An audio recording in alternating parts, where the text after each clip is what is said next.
Hello, and welcome to another episode of Liz Explains the Movies.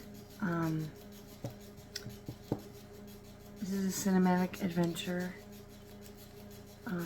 where we explore different movies brought to you by Dialysis and Boredom. You know, today's a very sad day. Boy, I thought it was sad when Robert Redford died, but today is a very sad day because today we lost the great comedic actress and dramatic actress, Diane Keaton. She was one of my favorites. That's my machine on. Before you can dialyze, you have to make a sac, and it takes 6 hours. So if I'm going to dialyze tomorrow, I have to fill this machine up with something called dialysate, and the machine makes it. But I'm not going to sit here for 6 hours, so don't worry. But while I do that, I have to get ready for another day of dialysis, which means I have to make some band-aids. I have to put some tape out. I have to get all my syringes and all my things ready. I just like to get all that prepared as far in advance as I can. So that's what I'm doing. I am going to put on a new set of gloves before I make the band-aids because I want to keep to aseptic technique. But anyway, so I thought I'm going to do a tribute to Diane Keaton in 2 parts. I'm going to today talk about some of her best movies. She was in so many, it's too many to mention, but I'm going to talk about some of her best movies and some of my favorites. And then tomorrow I'm going to feature my very favorite movie of hers. There are really 2 of them, but it was a close between 1 and 2, but well, 3 really. But anyway, so yeah, let's get started. And then I'm going to include down below in the description box some clips of very favorite scenes of mine, and you could just watch them one after the other. I'll tell you what movies they're from in the clips down there in the links, and one day I'll be able to incorporate those into this, but I have to get my computer set up and I haven't done that yet. So I did a list of some of my favorite movies. Of course, you know, The Godfather is supposed to be one of the world's greatest movies. It is, I guess. I don't really get it. You know, men love that movie. People will argue it's got these iconic lines, and okay. It's not really my kind of thing. There's a lot of killing, and it's very dark, and I don't mind dark, but I mean, it certainly is suspenseful, but it's not my kind of movie. You know, it's interesting, you know, and there are so many iconic lines from that movie. You know, take the gun, leave the cannoli, blah, blah, blah. Go to the mattresses, but, you know, but Diane Keaton was in The Godfather, if you can imagine that. She played Al Pacino's wife, Michael Corleone's wife. And she was the equivalent of a shiksa in a Jewish family.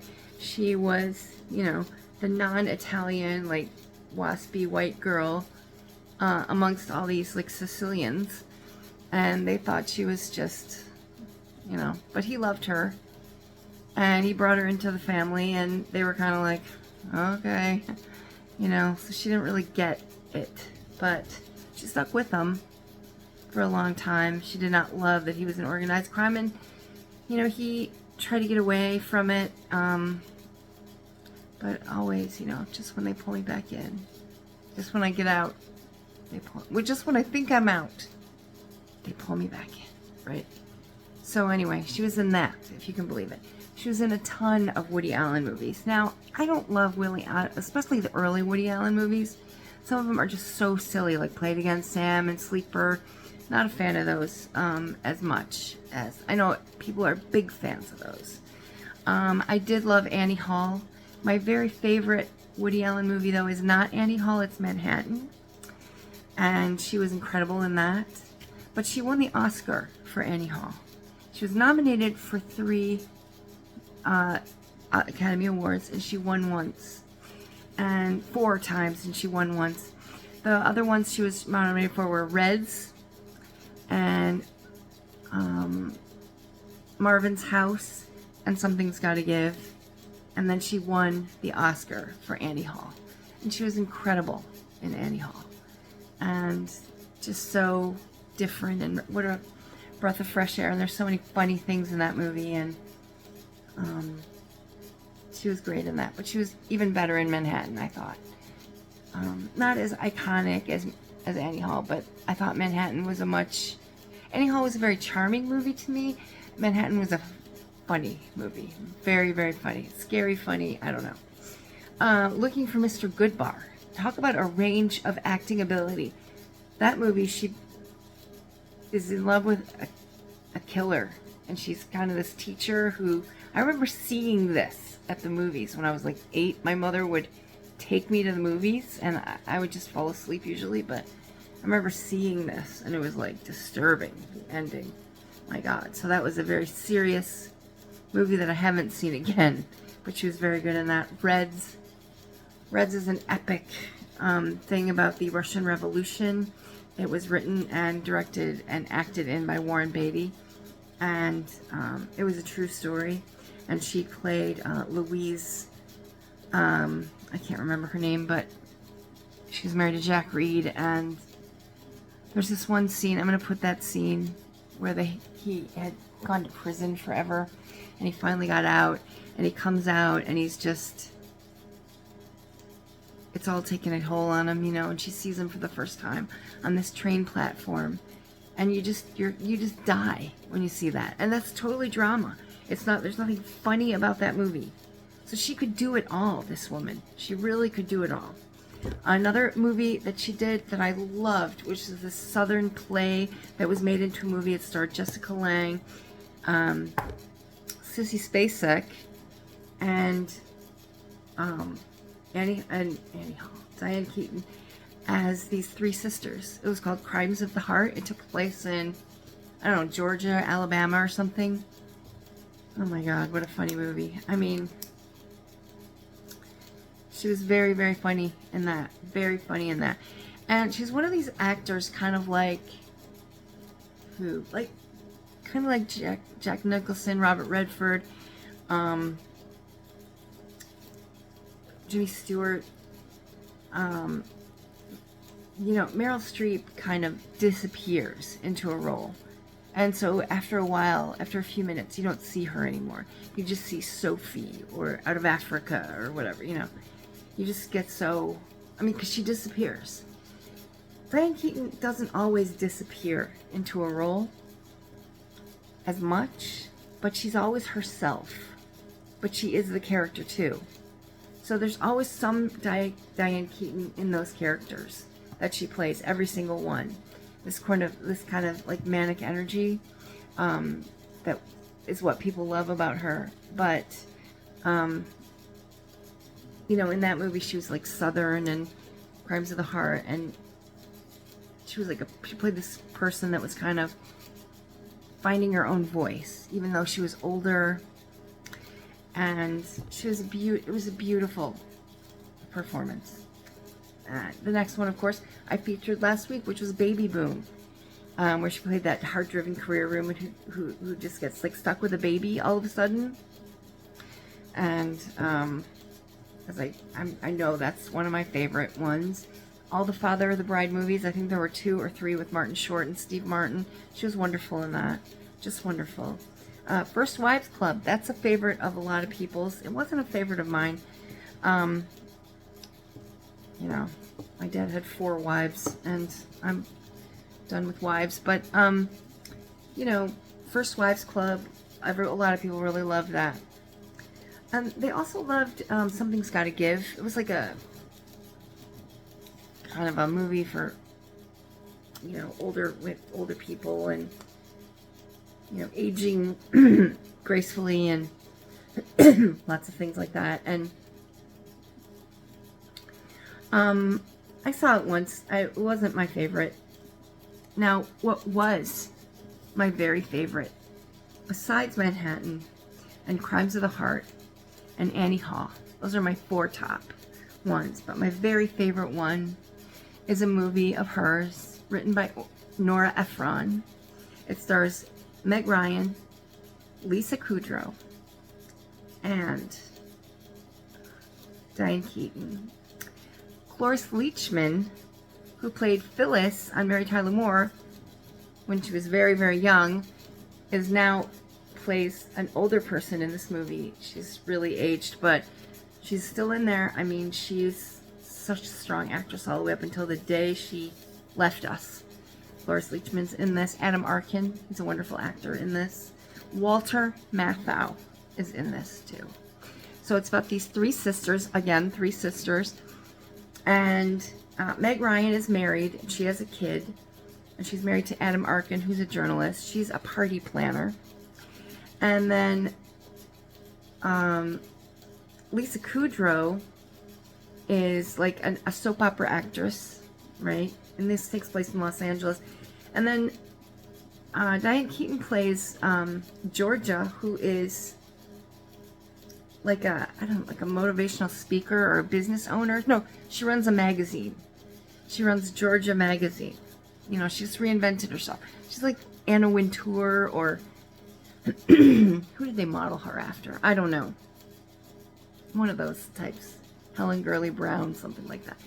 Speaks to like feminism and, you know, women power and stuff. And so these are 3 sisters, 3 very different sisters. One's like a stay-home mom, but she has a party planning business.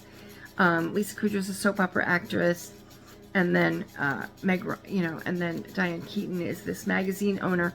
And they're all the daughter of Walter Matthau, who is going crazy.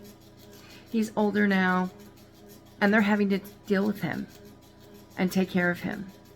And, you know, they're trying to get him to move into a place, and he doesn't want to go into the old actor's home. He keeps escaping, and he's causing them a lot of trouble.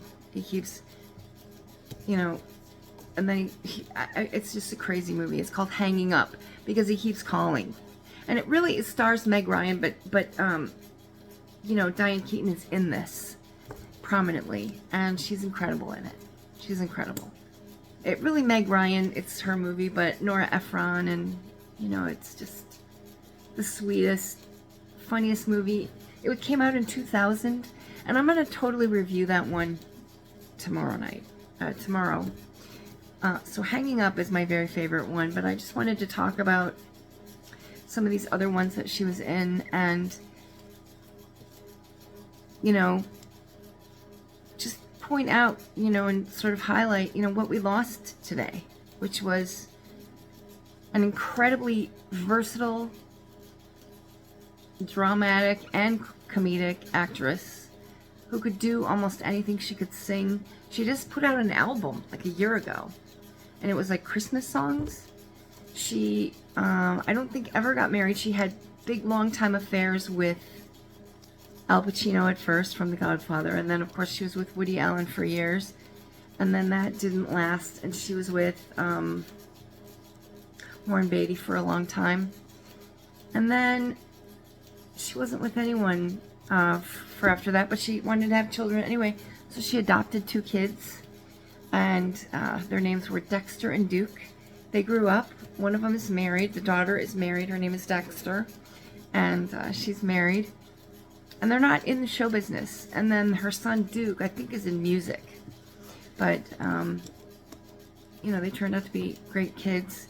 She stayed in Los Angeles her whole time, and she was incredibly funny. She was always herself, uncompromisingly always herself. She dressed the way she wanted to. She just really did life the way she wanted to do life. She didn't care what anyone thought. You know, obviously, Annie Hall and all those outfits, I mean, a lot of that was her.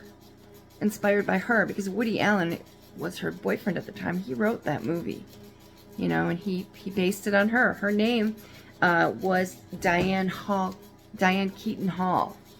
and her last name was Hall, but when she went to register as an actress in the Actors Guild, there was already a Diane Hall.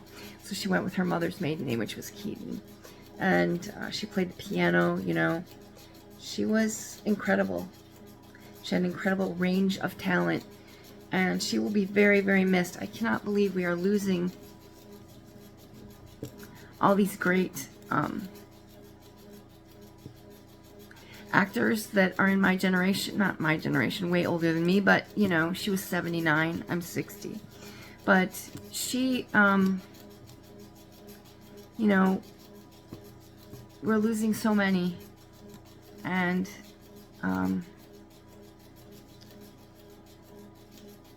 I don't know. I haven't experienced this before, you know, because there are these actors that you think they've always been there, you know, they've always been in your life and in your radar, on your radar, I guess, and in movies that you love, and you know, thank God that she's on film in all these movies, because she's a real treasure. And I just can't even express how much I loved her, and I wasn't the only one. You know, many, many people loved her. And so I really encourage you to go out and see some of these performances. Seek them out. You know, I'll give you this list again of some of my favorites. The Godfather, Play It Again, Sam, Sleeper. Those are 2 Woody Allen movies. The Godfather has 1, 2, 3. They're sequels. I mean, I don't know. Annie Hall, for which she won the Oscar. Manhattan. Looking for Mr. Goodbar. It really does illustrate her range, but it's not a movie I recommend. Reds, of course, that's long, and it's very intricate and involved. It's about the Russian Revolution, the birth of communism in Russia, but she was incredible in it. Crimes of the Heart, I really recommend that one. Baby Boom, hopefully you've already watched that one upon my recommendation.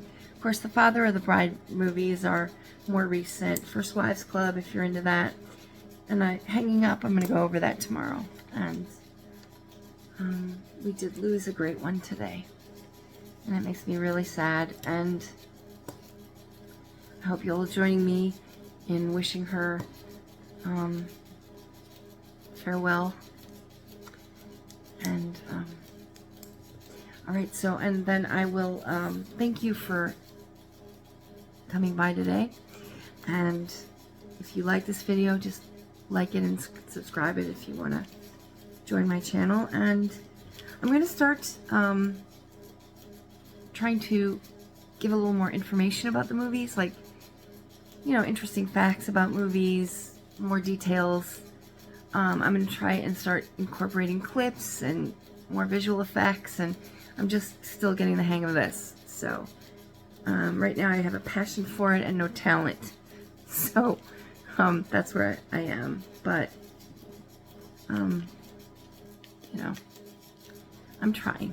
I'm working hard at it. So I will see you in the next video. And the next one will be my part 2 tribute to the great Diane Keaton. Rest in peace.